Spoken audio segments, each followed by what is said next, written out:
G'day everybody, my name's Noops. I stream at twitch.tv/noops_au where I speedrun stuff. Shield recharge, shield. Oh yeah! First try. Play some stuff. Ha! It just tells us the answer. Get game, I already spoke Japanese. Sometimes both. How I felt at the start. Oh! I knew that was the one! Right. This is a speedrun tutorial for Bioshock Infinite Burial at Sea, Episode 1, any %. My best time is in the description and on screen, and I hope to catch you in chat as we chase down better and better times. For this video, we're going to go over a handful of things that may not be relevant to everyone who watches. Timestamps are available below and on screen, and I hope whether you're a noob or a veteran, you find something that serves your purpose. The entire idea is that this is a catch-all tutorial video helping you learn the ins and outs of the game from the story outline should you need a refresher, all the way through to small optimizations in movements to really shave off those pesky seconds. I've done my best to cut out flashing lights, but if you are photosensitive, it's important to be aware that there are flashing bright lights in the middle of the run as well as in the cutscene at the end, so be aware and stay safe. Elizabeth, child, I am so sorry. No, you're not. But you're about to be.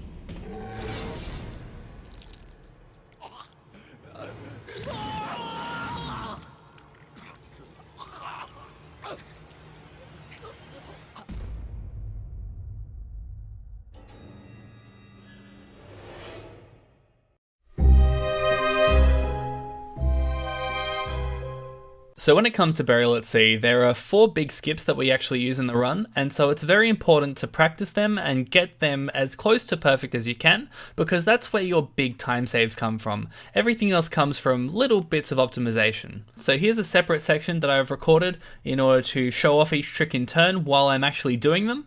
I have chucked in some editor's notes because I misspeak in a few sections, and that's pretty clear. So enjoy. Okay, this is the first skip of the entire run. It's called Gate Skip. Very self-explanatory. Now there's going to be a flash in a couple seconds, so just be aware. Now? There we go. Okay, so in order to get up through here, we are going to forego getting that skyhook. We're going to jump onto this pillar here, jump up on top of this part of the gate, and then we're going to run and jump over the center. So, in practice, it looks like this. Jump onto here. Not all the way in because we'll get ganked by this, but mostly on. Then we're going to sprint and jump off the very edge, aiming our reticle about here. So sprint, jump, and we're on top. Now, we can jump, we can run, either way works, but once we're on top of here, we're going to jump down onto this gushing water, and because there's a cutscene where a splicer comes through and freezes it, they actually already have the collision put in, so we don't actually need to worry about that. So run through, over, into this elevator, and if you go fast enough, it actually extends the hitbox for the button. When did you come to Rapture? That's Gate Skip. Okay, so you may be wondering, can that skip be done before the flashback happens? The answer is no, but yes, but no, but yes, but kinda. Basically, when you come through, you can start the jump and land on top of the railing before the flash happens, but you cannot get over the gate itself. So this is what it looks like in practice.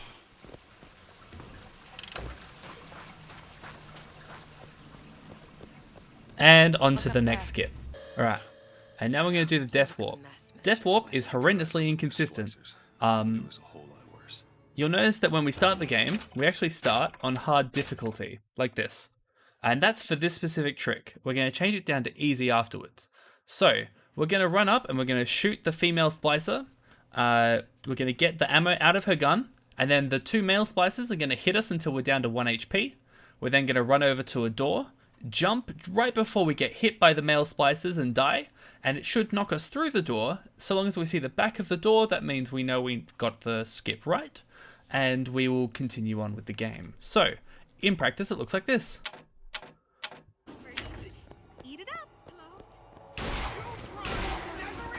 Shoot her in the head. We got some ammo. I missed the first shot, that doesn't really matter. We wait for these 2 to hit us now. Sometimes they don't like to be accurate, They're very annoying like that. So we're on 1 HP now. We're going to run up to this door. We need to make sure that our shield actually recharges. So if we get knocked too far up the stairs, jump, knock through the door. That's what it looks like. Get up. Yes, so if our shield doesn't recharge in time, we will just fall over and die, which is not ideal. So now that we've been knocked through the door, we're safe to go into our options, into gameplay. Just move the difficulty level off to the right because that skips it straight down to easy rather than having to deal with going through medium. And then we hit enter to save changes, enter again to save changes, then back 3 times, and we're into the running section. If you keep quiet, maybe you can drop on them. Even the odds. When you come to this wall, there's going to be an image showing right now of 2 areas that we can actually clip through if we jump through. So the first way I'm going to show you is the hard way. The hard way is kind of inconsistent, but it's so much faster. So for the hard way, we jump onto the top of the haberdashery sign. We'll get pushed around because that's how the game likes to treat us. Jump up. You're going to aim for about the top of here. We're going to jump up and in, and we're going to aim down sides. So jump in, aim down sides. Okay? So in practice, it should look like this. Almost.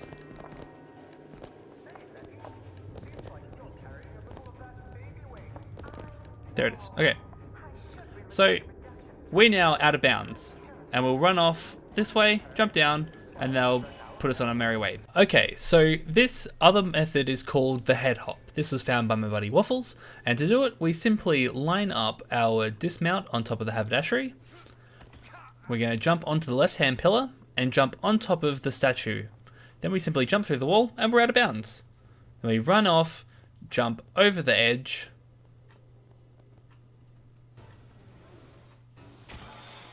into the bathysphere, and exit the area. And that's haberdashery skip. If you're on 240 frames per second or higher, you actually have 1 extra skip.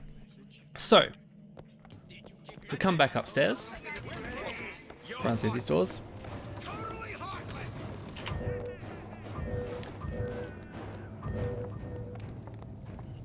There's going to be 2 splices that we acquaint with our shotgun. They're done now. On this barricade, there's a fridge. The fridge is a little bit,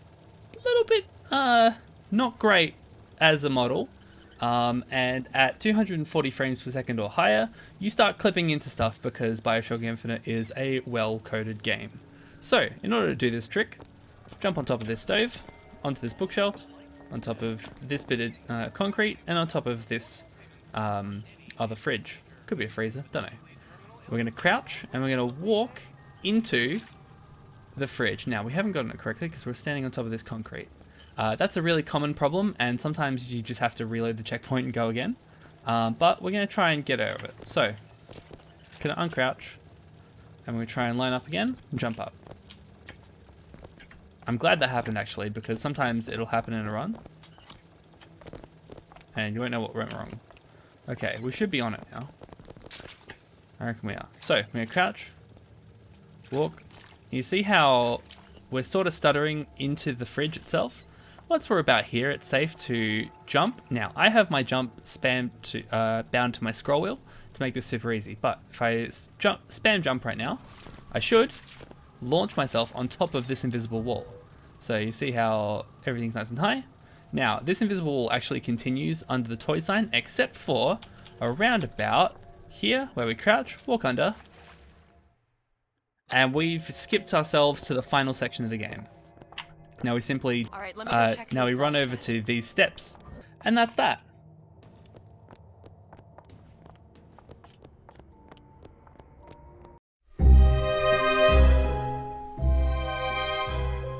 When it comes to moving around in Burial at Sea, we're going to assume that you already know how to play the game, and therefore we're going to jump into the little things that you can do all game long to shave off those seconds. 9 times out of 10 in Burial at Sea, you want to be running more than you're jumping, despite the lack of Hill Runner's Hat or Sugar Rush from the main game.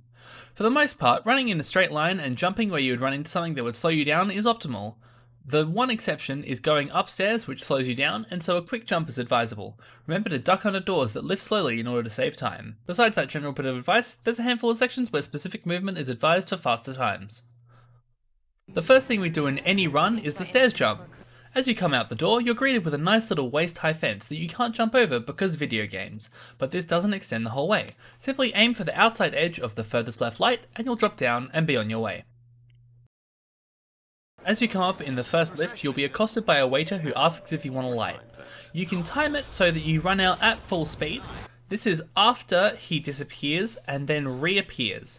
The second you see his reappearance animation, you can run through and you'll go at full speed rather than jamming yourself into an invisible wall. Go straight hugging the left hand side and you'll find yourself running at Cohen's building. Make sure to spam your interact button here because the field is so big you can slide forwards a considerable amount. Cohen. Does that lunatic have to do with... Once you're denied entry to Cohen's club, turn around, run and jump onto the edge of the railing towards the golden rule. A good metric is if you can interact with the door or not when you get there. The move is free because you can't interact right away, so you may as well attempt it, even if you stuff it up sometimes. After speaking to the man at the golden rule, head up the stairs to the artist struggle and speak to John Lennon. After that, spin round and head out towards the right, going up the first set of stairs. Jump off of this corner before Maison Vosage, and Rapture Records should be right in front of you. Head in and talk to the record store guy. Then run up to the little stage while you wait for him to come out. Once he's opened up and begun to walk out, you can jump over the top of him and run straight to the back. This is just timing in practice, nothing fancy. Once you have the mask, run left, back up the steps and go straight ahead. Jump over the spiral staircase and trigger the open Cohen cutscene.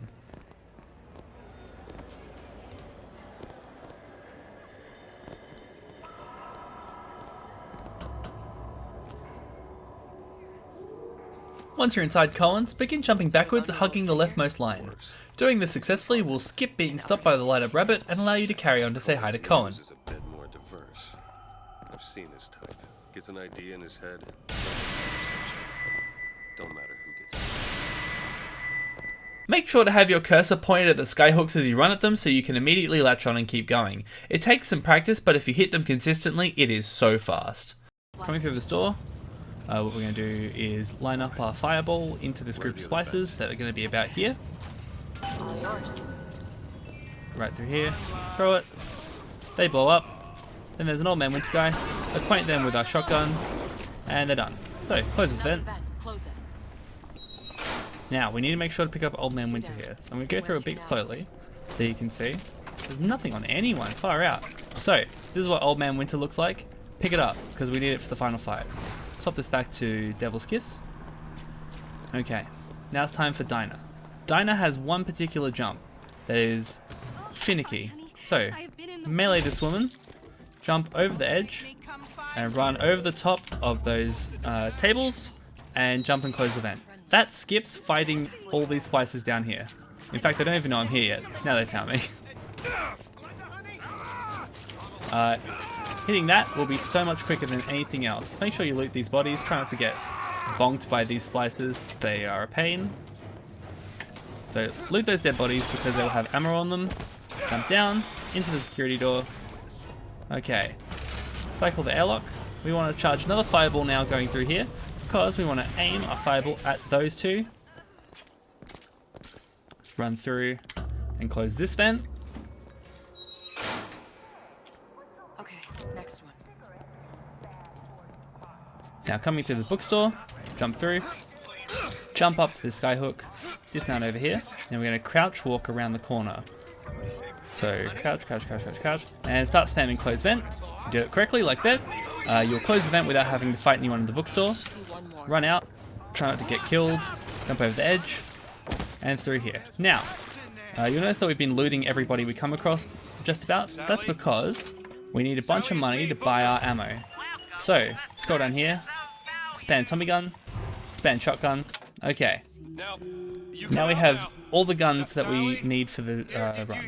Now, we have to be careful we don't get stuck in between Liz and the Great, because that is a time loss. It's the only way. Alright. Once we've done that, we spam close the vent, and that's that done. Now, It's the last one. Where's the exhaust? on frame rates below 240 frames per second, and on console, you will then pick this lock, go through a pretty simple fight, and go on to the final section. But if your frame rate is below 240, you're going to need to do this fight in toys. Now, as you're first coming through, put some fire traps on the floor. Or just the one, if you are dumb like me and didn't manage your Eve properly. Run up here. Whoops, don't get sparked. And acquaint these people with your shotgun. Okay. Whoop, we got Eve. Thanks, Liz. Bit slow, but that's alright. Shoot him. Alright, done. Now, door's locked. So, we have to boost Liz up here. Look. I think I can squeeze through. Give me a boost. Alright. So once we've boosted Liz up, there's some splices that are going to run in from the door. The one trap's not going to be enough to kill them, so we're going to need to shoot them.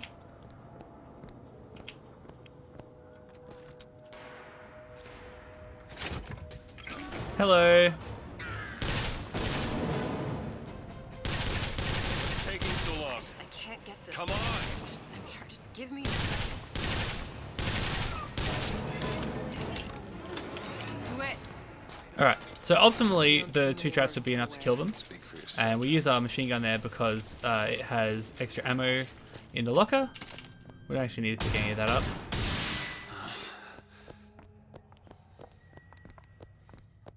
Alright, come through here. And we complete the fight Let me go check the exhaust as vent. if we did the wall skip. Now, it's kind of inconsistent, but if you run to the very back of this room, Thermostat's right there. Turn the heat up. you can spawn her behind Only you. way to bring her to us. If you won't do it, I will. Just give me the word. After give me the word, she should be there. Beautiful. If she doesn't want to stick us What? in the corner. Turn the goddamn thermostat. So now we send her to turn the thermostat up. Minor optimization there. And make sure we have enough Eve for the final fight. Let's run back to the exhaust. Sally, come out. It isn't working. I told you she's It coming. isn't working. Turn If it you off. turn it off, it's not gonna We work. Alright. have to turn it off. We are hurting her. So we'll spam input here Sally. to get Sally to come Sally, to it's Booker. hang out. It's me. Then this little cutscene will play, and we're gonna fight Mr. Come on. Bubbles. Alright, that's Mr. Bubbles.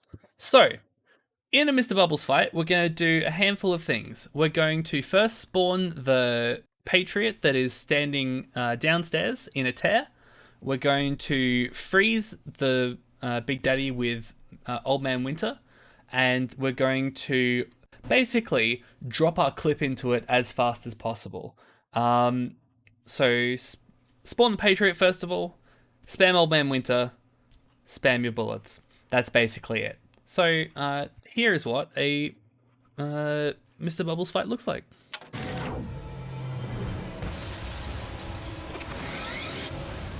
Alright. First things first, down here, motorized Patriot. Okay, here he comes. Now, freeze, shoot, shoot.